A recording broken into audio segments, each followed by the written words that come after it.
რამდენი დიეტა გიცდია, რამდენი რაციონი დაგიწყია სხვადასხვანაირი, რამდენი ადამიანისგან მიგიღია რჩევა, რამდენი ტრენერისთვის, ნუტრიციოლოგისთვის, კვების კოუჩისთვის მიგიმართავს, მაგრამ ან არ გამოგდიოდა, ან თავიდან კარგად იყო ყველაფერი, მაგრამ საბოლოოდ მაინც ვერ იღებდი იმ შედეგს, რაც გინდოდა.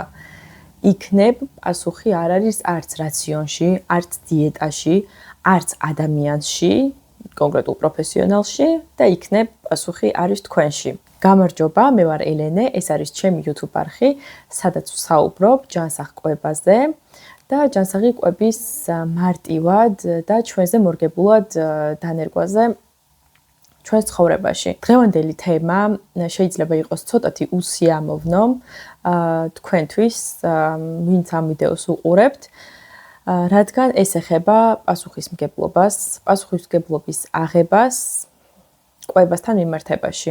როდესაც ვიწყებთ და როდესაც ვირჩევთ ჯანსაღ მიდგომას ან ნებისმიერ ცვლილებას, როგორი არის ჩვენი პასუხისმგებლობა, როგორი უნდა იყოს, რატომ გადაგვაქვს სხვაზე ეს პასუხისმგებლობა და როგორ არის ეს გამოხატული და რაში უნდა ვლინდებოდეს ჩვენი პასუხისმგებლობები. ამაზე მინდა საუბარი და თან თავიდან კი უფრო რთულად ჟღერს ეს ყველაფერი და უსიამოვნოდ, რომ თავარი პასუხისმგებლები რეალურად ჩვენ უნდა ვიყოთ, ვინც ამ არჩევანს ვაკეთებთ, მაგრამ ვიდეოს ბოლოს იმედი მაქვს უფრო გამარტივებულად შეხედავთ და თქვენთვის უფრო შვების მომგვრელი იქნება იმაზე ფიქრი, რომ თქვენზე არის პასუხისმგებლობა ჯანსაღი კვების არჩევისას. რატომ მიმართავთ საერთოდ სხვებს და რატომ გვჭირდება მათი დახმარება? არის კი მიზეზი რეალურად პროფესიონალიზმი, ცოდნა, გამოცდილება, რაც თუნდაც ნებისმიერი დიეტის, ან ადამიანის, ან რაციონის უკან დგას, თუ სხვა რამეს ვეძებთ მასში. და რას გულისხმობ აქ? მე ხშირად გამიგია, რომ მიმართავენ პროფესიონალებს და კონკრეტული დიეტასაც არ შევეხები ადამიანებს მაინც და მაინც შევეხები ასევე დიეტებსაც და კვების სტილსაც, რომელსაც ადამიანები დამოუკიდებლად ირჩევენ, სხვა მესამე პირის ჩარევის გარეშე. ირჩევენ დამოუკიდებლად დიეტებს ან მიმართავენ ადამიანებს და რა მიზნით?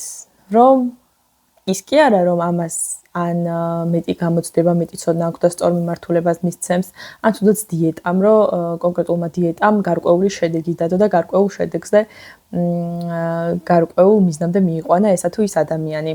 არა, მიმართავენ იმიტომ, რომ გააკონტროლებს ეს დიეტა, მათ გააკონტროლებს, სადავეებს აიღებს ხელში და სწორედ აქ ვსაუბრობ მე პასუხისმგებლობაზე და სწორედ აქ მინდა დაგანახოთ თუ რას ვეძებთ ჩვენ რეალურად, როდესაც მივმართავთ სხვას, კონკრეტულ დიეტას, კონკრეტულ ადამიანს, კონკრეტულ კვების სტილს, რაციონს, რომ გახდეს ჩვენი კვების ბრძანებელი და გვითხრას რა ვჭამოთ, როგორ ვჭამოთ და რა გავაკეთოთ. თუ ჩვენ მუდმივად გვჭირდება ვინმეს დაკვირვება, ვინმე ადამიანისგან ან უბრალოდ დიეტისგან, რაციონს რომ კონკრეტულად მიუყვეთ, მაგისგან კონტროლი, მაგ შემთხვევაში ჩვენ რანაირად ველოდებით, რომ ჩვენ თუ ახლა ვერ ვაკონტროლებთ,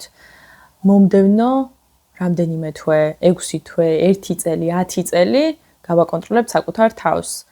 ჩვენ ამ შემთხვევაში ნამდვილად არც ვენდობით ჩვენს თავს, დამატებით პასუხისმგებლობას სხვას ვაბარებთ, რომ მან გაგვიკონტროლოს ჩვენი სურვილები, ჩვენს მეგობრად მიიღოს გადაწყვეტილებები, დაგვიშალოს თუ რაიმე არაჯანსაღი მოგვინდება, როდესაც ჩვენი ემოციური კვება გახდება აქტუალური, მაგ დროს სადავეები აიღოს ხელში და მოგვიჭიროს კარგად. ვამბობთ ხმამაღლა, რომ ჩვენ გვჭირდება ვინმე მკაცრი, ვინც გაგვაკონტროლებს, მაგრამ რეალურად ვგულისხმობთ, რომ ჩვენ საერთოდ არ მოგწონს ის კვების სტილი, რაციონი, იმ ადამიანის მიდგომები, შეზღუდვები, რასაც ჩვენ გვიწესებენ და ჩვენს ცხოვრებას ეს საერთოდ არ ერგება. და მერე, რა თქმა უნდა, არ არის გასაკვირი, რომ არ გვინდა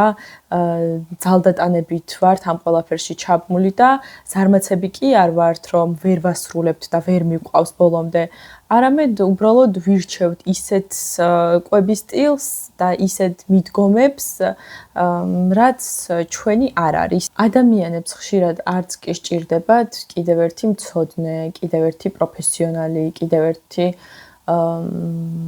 წესების მქონე დიეტა, კვების რაციონი და შეზღუდვებით სავსე მიდგომები. მათ სჭირდებათ უბრალოდ აი ამ ტვირთის მოხსნა და ითხოვენ სხვებისგან, რომ გააკონტროლონ, უთხრან რა გააკეთონ, მოტივაცია მისცენ, უარი უთხრან, გააძალონ ჯანსაღი კვება, შეახსენონ, შეაჩერონ თუ რაიმეზე ხელი წაუწდათ. მაგრამ როდესაც ხდება კონკრეტულ ადამიანთან მიმართვა, ან კონკრეტული დიეტის, კონკრეტული კვების სტილის, რაციონის არჩევა, ამ შემთხვევაში უნდა გაითვალისწინოთ ერთი რამ, რომ ეს ადამიანი იქნება თუ დიეტა არ არის იმისთვის, რომ გაგაკონტროლოთ. ეს არის იმისთვის, რომ თავისი გამოცდილება, თავისი პროფესიონალიზმი, თავისი ცოდნა, პერსპექტივა, ხედვა, მიდგომები თქვენ დაგანახოთ, გაჩვენოთ და თუ თქვენ გემთხვევათ ამ ადამიანთან ეს ხედვა, რაც მას აქვს, ან ამ დიეტასთან და კვების სტილთან ის ხედვა, რაც ამ დიეტისთვის და კვების სტილისთვის არის დამახასიათებელი, ამ შემთხვევაში თქვენ შეგიძლიათ აირჩიოთ და სწორი მიმართულებით წახვიდეთ. ანუ რეალურად ადამიანი, დიეტა, კვების სტილი თუ ნებისმიერი რამ უნდა იყოს მიმართულების მომცემი და არა თქვენი მთავარი წამყვანი. მაგალითად, რომ ავიღოთ მართვის ინსტრუქტორი, როდესაც ჩვენ გვასწავლის მართვას, გვეუბნება როგორ ვატაროთ, როგორ ავიღოთ საჭე, როგორ ვმართოთ, რა დროს დავამუხრუჭოთ, რა დროს დავაჭიროთ გაზ ფეხი და ჩვენ მაგივრად არ ზისეთ ადამიანის საჭესთან, ჩვენ ვზივართ საჭესთან და ჩვენ მართავთ მანქანას. და როდესაც ჩვენ რეალურად ვისწავლით უკვე სწორ მართვას მეტნაკლებად მაინც, ამ შემთხვევაში სრული პასუხისმგებლობა გადმოდის ჩვენზე.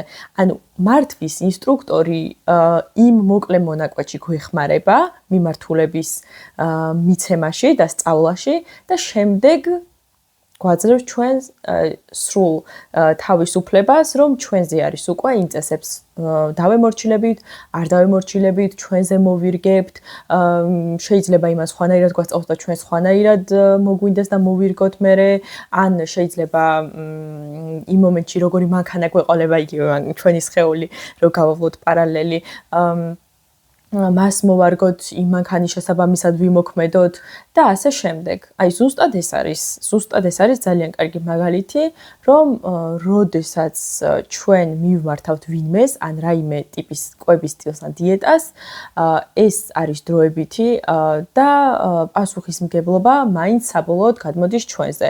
იგივე სწავლის დროსაც ჩვენ რასაც გვასწავლიან იმას, რამდენად ავითვისებთ, ჩვენზე არის დამოკიდებული და უკვე შემდეგ გამოცდის ჩაბარება იქნება თუ უშუალოდ მომავალში მანქანის მართვა, ყველანაირი პასუხისმგებლობა ჩვენზე არის. ანალოგიურად არის ზუსტად სხეულის მართვაზეც და ჩვენი სხეულის მართვაც ჩვენი მთავარი პასუხისმგებლობა არის. არავინ არ არის ვალდებული თქვენს სხეულზე, თქვენს კვებით არჩევანზე, თქვენს ცხოვრების სტილზე აიღოს პასუხისმგებლობა და გითხრათ რა უნდა გააკეთოთ ან რა არ უნდა გააკეთოთ. მაქსიმუმ მოგცეთ მიმართულება ამ ყველაფერზე და ესეც უნდა იყოს. ამის გამო უნდა მიმართავდეთ ადამიანებს და ამის გამო უნდა ირჩევდეთ სხვადასხვა დიეტებს, რომ სწორი მიმართულება განახონ და არა იმიტომ, რომ გაგაკონტროლონ. მინდა ცოტა შევამსუბუქო ტვირთი, ვინც თითქოს იფიქრა, რომ მთავარი პასუხისმგებელი პირები თქვენ ხართ. კი, თქვენ ხართ მთავარი პასუხისმგებელი პირები, მაგრამ მინდა ცოტა კარგი კონტექსტიდან დაგანახოთ. პასუხისმგებლობის აღება არ ნიშნავს იმას, რომ ჩვენ ვიყოთ ჩვენ თავის მაკონტროლებლები, ვიყვებოდ იდეალურად, ან გქონდეს უსაზღვრო და ულიმიტო ნებისყოფა. ეს ნიშნავს, რომ ჩვენ ვიყოთ ადამიანები, რომლებიც აკეთებენ არჩევანს ყოველდღიურად.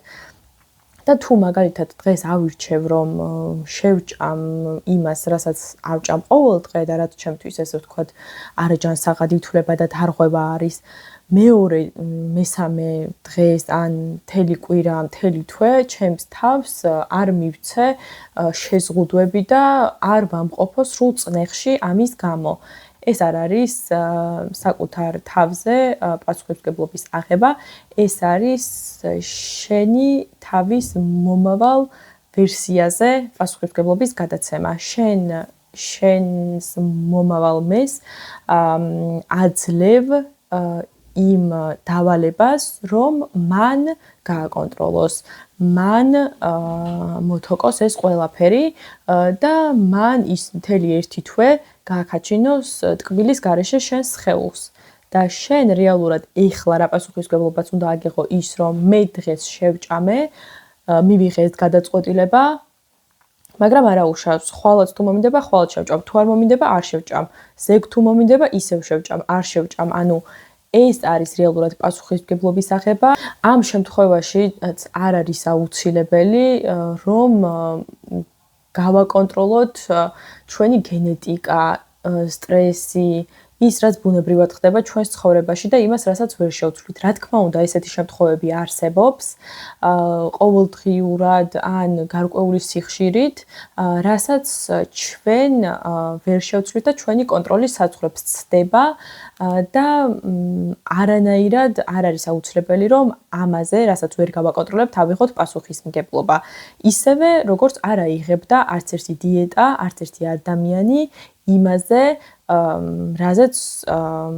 რასაც ვერ გააკონტროლებს. მაგალითად, ადამიანს თუ მიმართავდა შენი წონა გაიყინა, ის ფიზიოლოგიას ვერ გააკონტროლებს. მას შეუძლია რაღაც ხრიკები, თქვათ, გირჩიოს, მაგრამ თუ შენი სხეული გაიჭედა და დგას ესე ჯიქურად, იმ შემთხვევაში გინდა არ გინდა შენ გმართებს მხოლოდ მოთმინება და როგორც ის ადამიანი მიუდგებოდა, რომ არ იღებს პასუხისმგებლობას იმაზე, რასაც ვერ შეცვლის, ისე არ უნდა აიღო შენც იმაზე პასუხისმგებლობა, რასაც ვერ შეცვლი. არ გჭირდებათ ყოველჯერზე ახალი დიეტა, ახალი კვების რაციონი, ახალი ადამიანი, ახალი მიდგომები, ხედვები.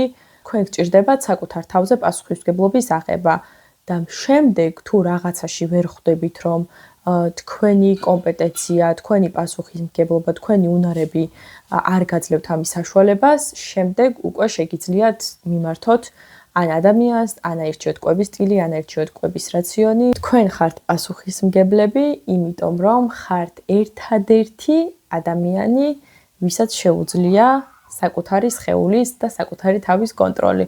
და ეს უნდა მიიჩნიოთ და მიიღოთ პრივილეგიად, იმიტომ რომ ნამდვილად ესეც არის, არავის არ შეუძლია, თუ თქვენ გადაწყვეტთ და თუ თქვენ არ გექნებათ ამის სურვილი, არავის და არაფერს არ შეუძლია თქვენი სხეულის მართვა, ეს მხოლოდ თქვენი პრივილეგიაა.